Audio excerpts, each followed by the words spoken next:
the practice problems that we're going to do today. And the first thing is we are going to, are you ready to do this? Guys, you don't need your Chromebook, you just need a pen, pencil. Alright, so the first thing we're going to do is plot the following information on this position time graph. So if I look at my graph page here, I need to ask myself first, what goes on the x-axis? So if it's what goes on a position time graph's x-axis?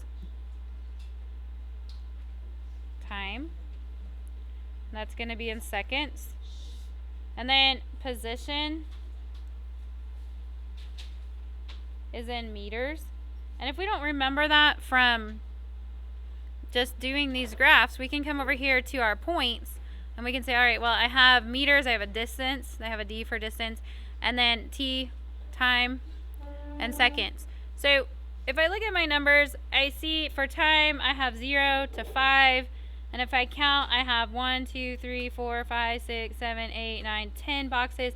So I could comfortably go like a half for every line. So then 1, 2, 3, 4, and 5, because we want to fill up as much of the graph space as we possibly can.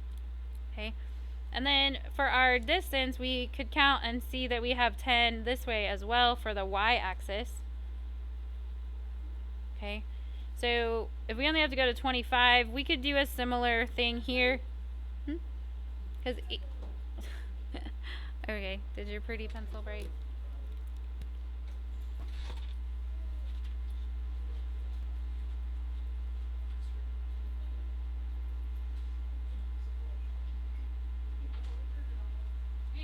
Yeah, I didn't even push pause on the video. That's alright, we can cut that part out. Alright, so on the y-axis, we can see our distance. We need 0 to 25, so we can do a similar thing. We can each one would be worth about 2.5, so we'll go 5, skip 1, 10, skip 1, 15, skip 1, 20, skip 1, 25. And that way we're using all of the graph space that we can. And then just like if you were given a list of x and y coordinates, you are going to use these just the same. So this is your x, this is your y, then we're just going to plot those points. So if we look 0, 0, we're going to have a point right here. 1 and 5, so at the time of 1, I was at a position of 5. At time 2, we were at 10 meters, so the position of 10. At time 3, we were at 15 meters, so right 15 meters. At time 4, we were at 20 meters. So there's 20 meters, and we just find that intersection. And at time 5, we were at 25 meters.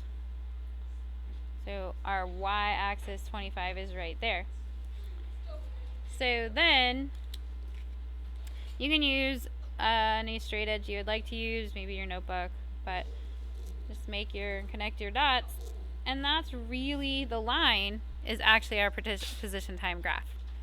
Okay, so we're asked what is happening to the object over here. And this object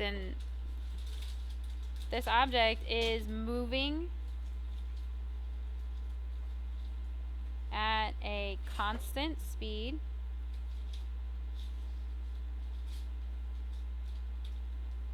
away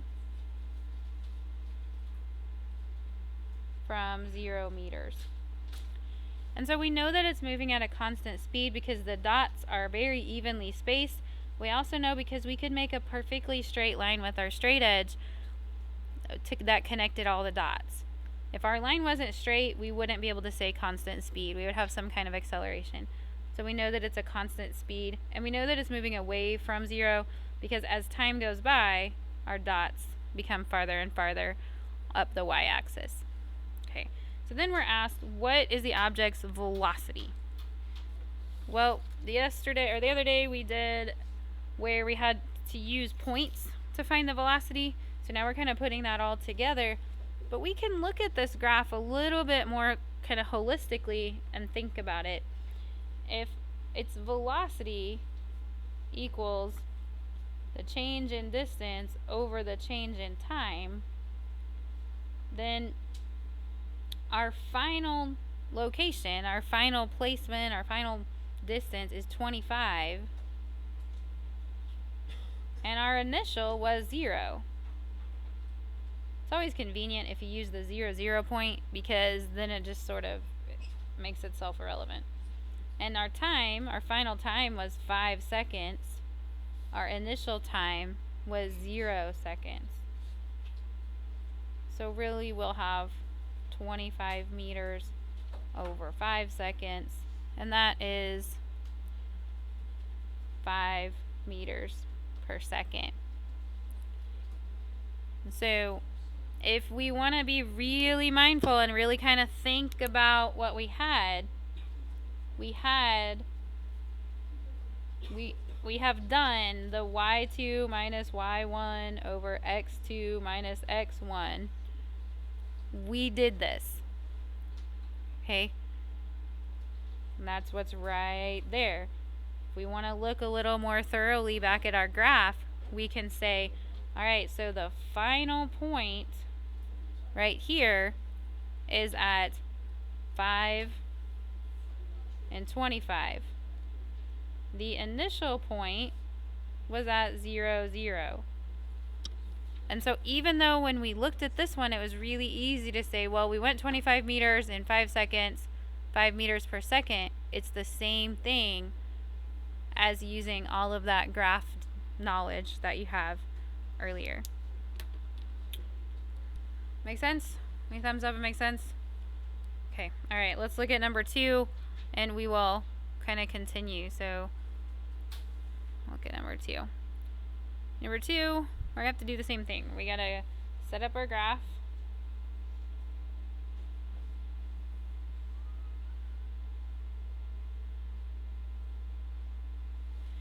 And this time we have 10 boxes, and our time goes to 10.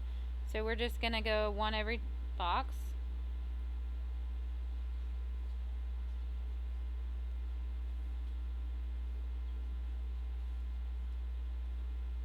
Okay. And we look at our distance. Our distance goes up to 40. So we could go ahead and just go 5s. Every line is 5.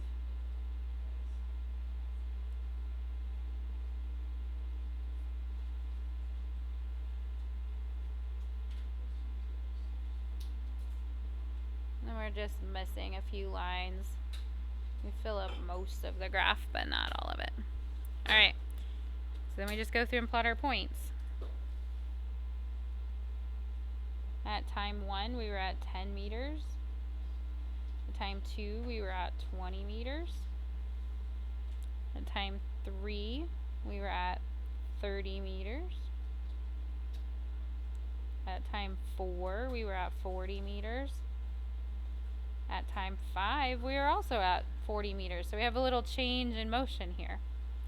At time 6, we're back at 35 meters. 7, we're at 30 meters. 8, we're at 25. And time 10, we're at 15 meters. So again, we're going to use our straight edge here to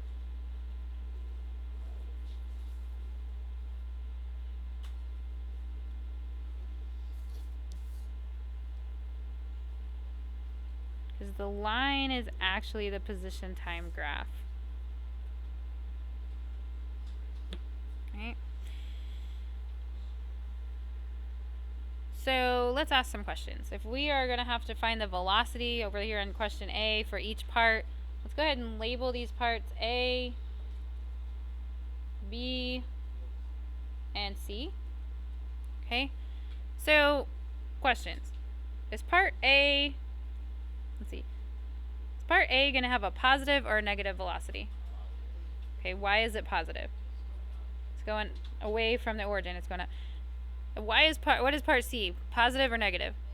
It's going to have a negative velocity because it's going back towards the origin, and that's kind of how we set up our parameters. So let's go ahead and move over to those questions. And the first one is, what is the object's velocity for each part? So if we go to A, we're going to use that same concept. How far did I go in what time? So the part A is from 0 to 4 seconds, and we went 40 meters. So we could say 40 minus 0, but I think from what we had up here, we could probably just leave that part out. Okay, so for this one, when we start from 0, we can say, all right, we went 40 meters. How long did it take us to go 40 meters? 4 seconds. All right, so what is the velocity of A? 10 meters per second. Okay, good. Now, the good thing, we don't have to do any math for B. Why do we not have to do any math for B? Because what? It's neutral, or it is it moving? Nope. So if I'm not moving, what's my speed? Okay, because it is at rest. Okay, so you might write that if you haven't got that one memorized yet. Okay, and then part C. Part C kind of throws something tricky at you. Okay, because if I start at 40 and I end at 15, it's got to be negative, right? So we have to kind of keep this in our head that we got to go final minus initial. So our distance is actually a negative 25 meters. And how long did it take to go that? 6 seconds. We went from 5 seconds, so no problem. Alright, so negative 25 divided by 5 is negative 5.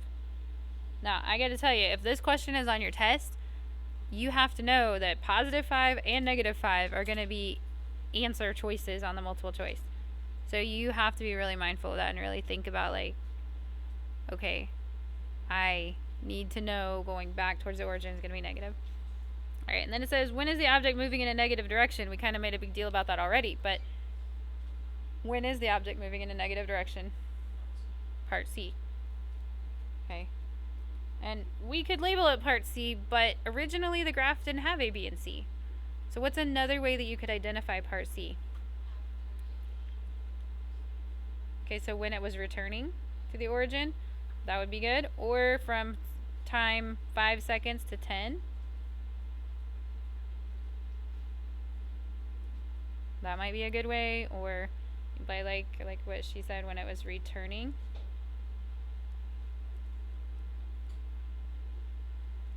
Because that 0 meters is our position spot. Alright, give me a thumbs up if you feel like this is easy. You can do this. No problems. Okay. Alright, that's good.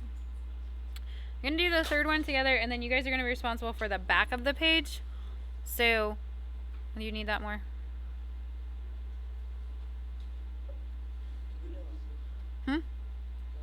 To the first one? Okay. Yes, sir. Yeah, that's fine. What part did you need? You got it? Okay. Alright. So, we're going to go on to number... What did you say, JT? Do you have a question?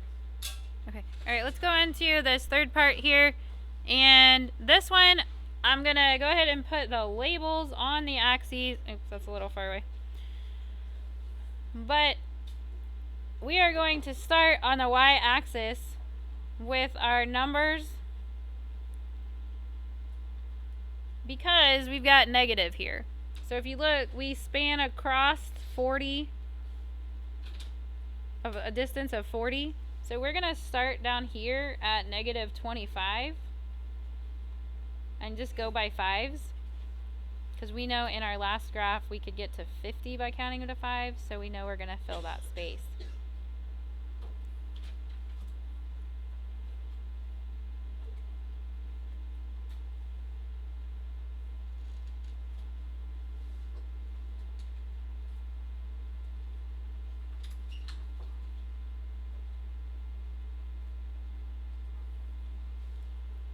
Alright, so the reason I wanted to start on this side is because our 0 is actually right here in the middle.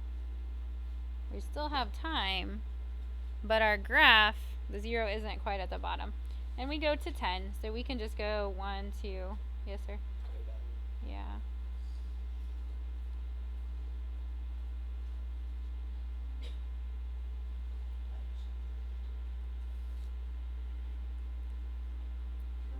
Alright, so then we're just plotting points at this point. And this looks a little bit more like a coordinate plane that you might be used to having with just the points there, with the numbers in the middle. So, at time 0, we were at 10. At time 1, we were at 20. At time 2, we were at 20. Time 3, we were at 15. And then 10, and then 5, and then 0, and then negative 5, and negative 10, negative 15, negative 20. Alright, so create your line.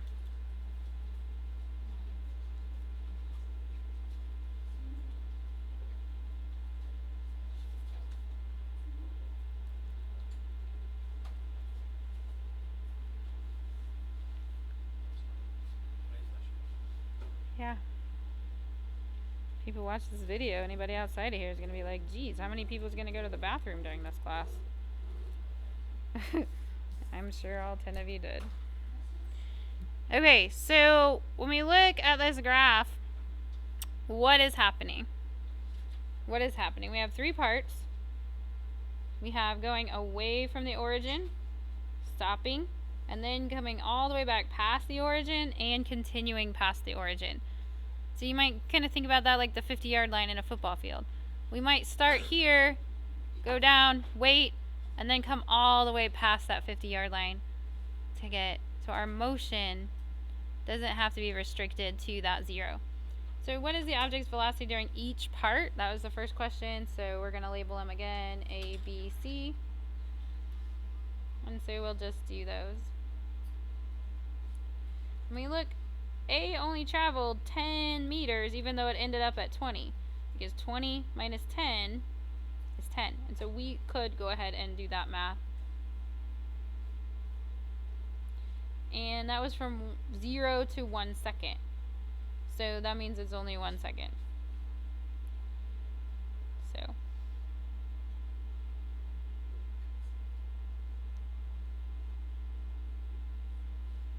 meters per second for A. Again, we don't have to do any math for B. Why do we not have to do any math for B?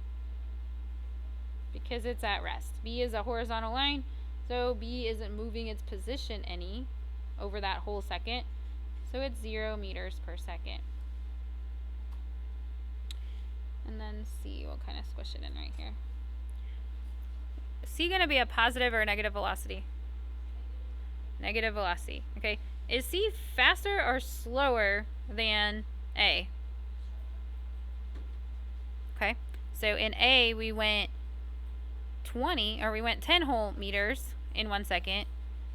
In C, we're only going, we have 1 second space of time here. We only went 5 meters. So yeah, C is much slower, and we can visually see that because the slope of the line is not as steep. Okay. So, and when we look at C, we know that the end is negative 20 and the beginning is 20, so we actually moved negative 40 meters. How long did it take to move that negative 40 meters? 8 seconds. So negative 40 is negative 40 divided by 8 seconds is negative 5 meters per second. Now these two questions are going to differentiate just a little bit. Notice it says negative direction and negative region. So the object was moving in a negative direction from 2 seconds to 10.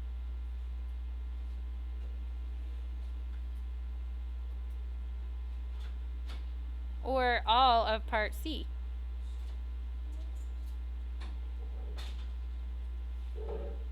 But it is in the negative region.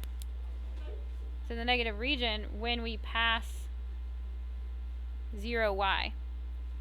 So when we pass 0y,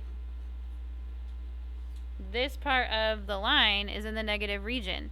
So how could you describe that?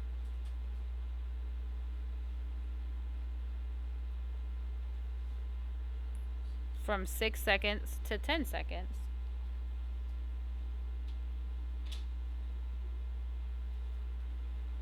Okay. Alright, so you are responsible for at least 2 of the ones on the back. So they're very similar. You're going to have to plot and answer questions. Plot and answer questions. So there's 3 of them. Don't worry about number 7 because on this paper it got chopped off because I